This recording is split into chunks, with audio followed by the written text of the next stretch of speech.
Hello and welcome to Crafting Unedited. My name is Sierra and today we are going to sublimate a pot holder. Yes, pot holder. So, Christmas, gifts, birthdays, gifts, grandma, just because gifts. Decorate your whole kitchen with sublimation. Why not? You get one-of-a-kind, unique decor, which is fabulous. And my blanks come from Heat Transfer Warehouse, so they're pretty high quality. They're very high quality and always reliable. You can always count on them to get you your products. And if they can't find you exactly what you're looking for, all you got to do is reach out to them, and within minutes, maybe a couple hours, they'll get back to you and help you find what you're looking for, or at least get as close as possible too. Recently, I had a hoodie that I needed. It was on back order, which was really bad because it's a Christmas gift and I really needed it. So they called me up. They said, hey, this is on back order. We know this. You let us know. Is there something else that we can find for you? So we worked together, and within 5 minutes, I had another hoodie ordered and on its way. I got it within the next day. Now, I'm not saying that that's always the case, but most of the time. Anyways, moving on to pot holders. Pot holders, tea towels, signs, you name it, you can sublimate on it as long as it's got the polyester or polymer coating. So what you need is one of these pot holders from Heat Transfer Warehouse or anywhere else that is sublimatable or whatever. Or you can do any of the other pot holders that you like from Heat Transfer Warehouse or wherever you may choose. A sublimation print, I'll show you in just a second. I'm just trying to trim it up a little bit so it doesn't look as square. And a heat press, words are hard. A heat press set to 385 degrees for 60 seconds.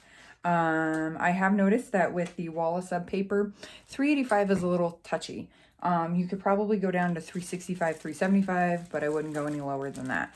And light to medium pressure. Now with these, the only thing that you have to worry about is that it's cushioned, it's pillowy. So you might have some uneven pressure, which is okay. It's gonna happen sometimes. So what I like to do is that was just used, clean sheet of butcher paper here. Take my heat press and just kind of go over it real quick with a very quick, brief pre-press. That will kind of flatten your surface out, give you a very smooth and even surface for you to press on. All right, so we have our pot holder, we have our image, we have some scissors, and we have some heat resistant or thermal tape, whatever you may call it. I currently am using some from Amazon, but I will be switching to the Heat Transfer Warehouse thermal tape here soon. I just had a ton of this stuff that was sent to me previously, and I don't like wasting stuff. So basically, you take your image, and I'm gonna flip my camera down so that you can see what I'm doing. Let me put this tape down real quick and flip the camera. Excuse my messy floor. There we go. Now you can see what I'm doing. I've got my image. I'm gonna put it just like this. Kind of get it as straight as possible. Oh, here's the image, guys. Merry Christmas, y'all. Look how cute those gnomes are. All right, and then I would do my whole dang kitchen in this if I had the time.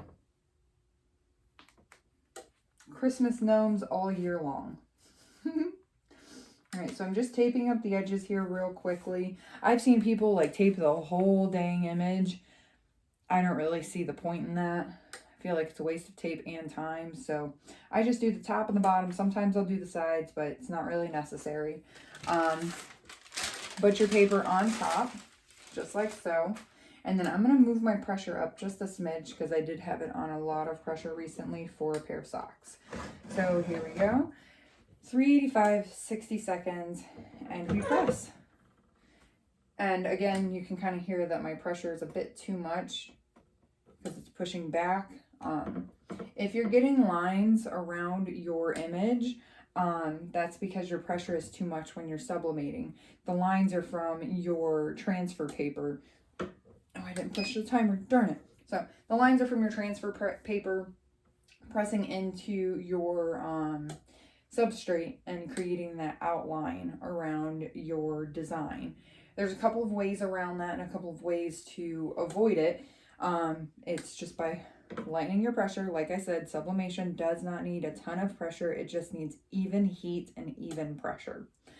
The other way to kind of, if you accidentally did it already, I've learned that dampening the area around your image that has that seam will lighten it, and then you just put it under the press, not close, but you just slide it under there, let it sit under there for a few minutes, will help drastically.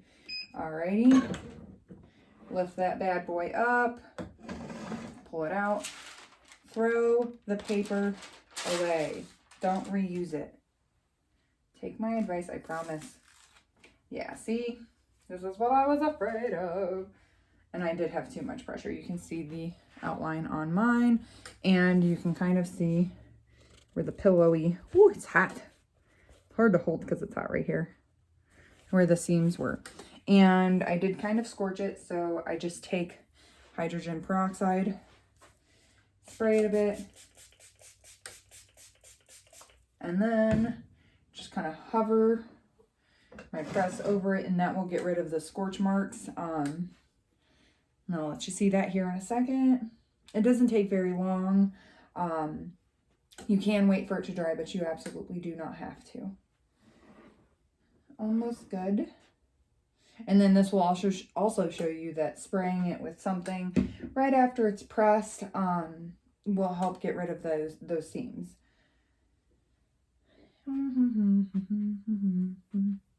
But now that I'm thinking about it, it might be okay with that pillowy issue that I had, because once it comes back to life, those little pillow, give it a little shake, pretty stiff. The little cushion should pop back out and kind of push those together. So the scorching is pretty much gone. There's no more brown or yellowing around my image. And then you can see right here, I still have a little bit of the seam mark, but nowhere near as bad as it was originally. And, excuse me, the pillowing's starting to come back, but this part is probably going to remain ugly. But that's okay, it's for me. And it's just a pot holder, so I'm not overly concerned. And from far away, you cannot see it. So unless you're like, ooh, let me see your pot holders, you're not going to see it. But that, my friends, is how you sublimate onto a pot holder. When you get these from Heat Transfer Warehouse, you want to make sure that you sublimate this side and not this side. This side is what you grab the pot with. It's got the thermal siding. This side is what you press on. Thermal to grab the pot. Press. Okay. Let's tilt you back up to me. Hi, welcome back again. Alrighty guys, that's really all I had for you. I wanted to show you how to press those pot holders and get your kitchen looking really awesome. Head on over to Heat Transfer Warehouse and grab you some of those. They also have the mitts, they have the oven mitts that you can sublimate onto as well. Pretty cute stuff. Get you some tea towels too. Why not grab it all? You know, decorate your whole kitchen with whatever you want.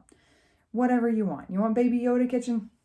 Go for it. But you got to drop me a comment, let me know, and then send me a picture, because I would love that. Alrighty, folks. Until next time, happy crafting.